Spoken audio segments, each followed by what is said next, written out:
సప్త శనివారాల వ్రతంలో భాగంగా 4వ శనివారం వ్రతం ఎలా చేసుకున్నానో చెప్పేస్తాను. ఈ 4th వీక్ పూజ చేద్దామా వద్దా అని చాలా సార్లు ఆలోచించుకున్నాను. ఎందుకంటే ఫ్రైడే రోజు చాలా సిక్ ఉండే. పూజకి సంబంధించినవన్నీ ముందే తెచ్చి పెట్టుకున్నాము. ఇంకా మార్నింగ్ లేచాక ఓపిక ఉంటే చేద్దాం, లేదు అంటే లేదని నేను సాటర్డే మార్నింగ్ లేచి పూజ మొత్తం చేసుకున్న తర్వాత డే అంతా ఉపవాసం ఉన్నా అసలు నీరసం అని కూడా అనిపించలేదు. ఇప్పటిలానే సూర్యోదయానికి ముందే నిద్ర లేచి పూజ చేసుకున్నాము.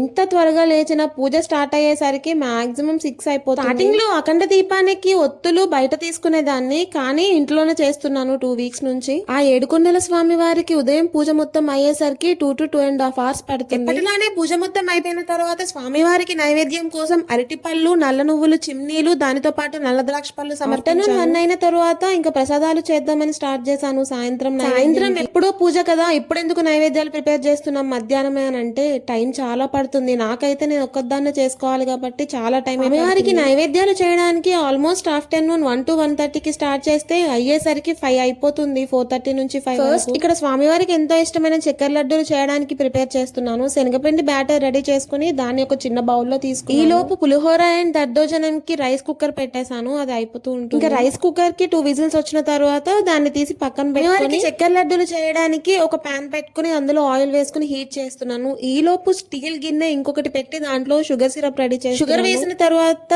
మీరు కొంచెం వాటర్ యాడ్ చేయండి, లేదు అంటే అది షుగర్ కింద మాడిపోతూ ఉంటుంది. ఇలా కనిపిస్తున్నట్టు తీగ పాకం వస్తే సరిపోతుంది. దాని తర్వాత బ్యాటర్ ముందే రెడీ చేసి పెట్టుకున్నాను. దాన్ని ఇలా ఒక చిల్లులు గరిటెలో వేస్తున్నాను. ఆయిల్ చాలా హీట్ గా ఉండాలి. సిమ్ లో పెట్టి అసలు చేస్తే మీకు బూందీ రాదు. మనం కలుపుకునే ఆ బ్యాటర్ కన్సిస్టెన్సీ వల్ల కూడా బూందీ రౌండ్ షేప్ అనేది వస్తూ ఉంటుంది. ఇలా బూందీ వేసుకున్న తర్వాత జస్ట్ ఒక ½ మినిట్ అటు ఇటు వేగించుకుంటే సరిపోతుంది. ఎక్కువ వేగినా మళ్ళీ షుగర్ సిరప్ పీల్చుకోదు, మీకు ఉండలు చేయడానికి కష్టం అవుతుంది. ఇదిగో ఇలా చూపిస్తున్నట్టు మధ్యలో సాఫ్ట్ గా పైన క్రిస్పీగా ఉంటే సరిపోతుంది. బూందీ వేసుకున్న వెంటనే ముందే షుగర్ సిరప్ రెడీ చేసి పెట్టుకున్నాం కదా, దానిలో వేసేసి మూత పెట్టేసేయండి కలుపుకొని. 10 to 15 మినిట్స్ చల్లగా అయిన తర్వాత దాన్ని కొంచెం వేడిగా ఉన్నప్పుడే మనం ఉండలు చేసుకోవాలి. నేను కొంచెం పచ్చకర్పూరం కూడా వేసాను. చల్లారిపోయింది అంటే ఏం ప్రాబ్లం లేదు. మళ్ళీ స్టవ్ పైన ఒక 2 seconds పెట్టి వేసుకున్న ప్యాన్ లోనే అది కొంచెం ఆయిల్ పక్కకు తీసేసిన తర్వాత ఆవాలు, జీలకర్ర, కొంచెం పచ్చిశనగపప్పు అవి వేగిన తర్వాత పల్లీలు కూడా వేసి వేగిన తర్వాత కట్ చేసి పెట్టుకున్న green chilli and red chilli కూడా వేసి వేపుతున్నాను. ఇందులో కరివేపాకు వేయట్లేదు అని చెప్పి. దాని తర్వాత కొంచెం ఇంగువ కూడా వేస్తున్నాను. ఇలా తాలింపు మొత్తం వేగిన తర్వాత ఆ తాలింపులో నుంచి కొంచెం తీసి సైడ్ కి పెట్టుకుంటాను దద్దోజనం తాలింపు వేయడానికి.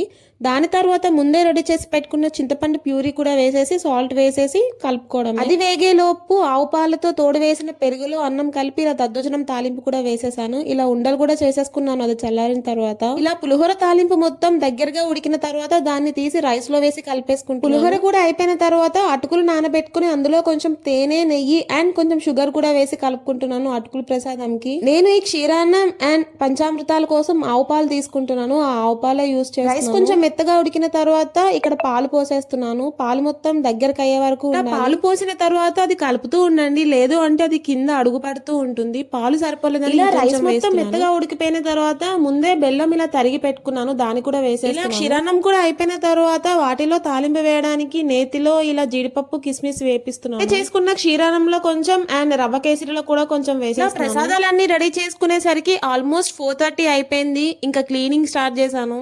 ఇంకా పూజ స్టార్ట్ అయ్యేసరికి 6:30 అయిపోయింది. సాయంత్రం చేసుకునే పూజకి నల్లొత్తులతో దీపాలు ఎలా పెట్టాలో షార్ట్ వీడియోలో కంప్లీట్ డీటెయిల్స్ పెట్టాను. ఎవరికైనా అవసరం ఉంటే వెళ్ళి చెక్ చేయండి. సాయంత్రం పూజ కూడా మొత్తం అయిపోయిన తర్వాత ఇలా నైవేద్యాలు సమర్పించాను. సాయంత్రం పూజ మనకి 1 to 1.5 hours లో కంప్లీట్ అయిపోతుంది. అసలు ఈ వీక్ పూజనే చెయ్యొద్దు, చాలా నీరసంగా ఉంది అని అనుకున్నాను. కానీ ఆ డివైన్ స్పిరిట్ ఉంటుంది కదా మనలో, అదే నడిపిస్తుంది. ముందు వీడియోలో చెప్పినట్టు పొద్దున పెట్టిన ప్రసాదాలు ఏమీ స్వీకరించకూడదు. తర్వాత సాయంత్రం పూజకి మనం స్వామివారికి సమర్పించిన నైవేద్యాలు మనం ప్రసాదంగా స్వీకరించాలి. అదండి విషయం. సప్త శనివారాల వ్రతంలో 4వ వారం పూజ కూడా సక్సెస్ఫుల్ గా ఇలా జరిగింది. That's it for video and follow for more.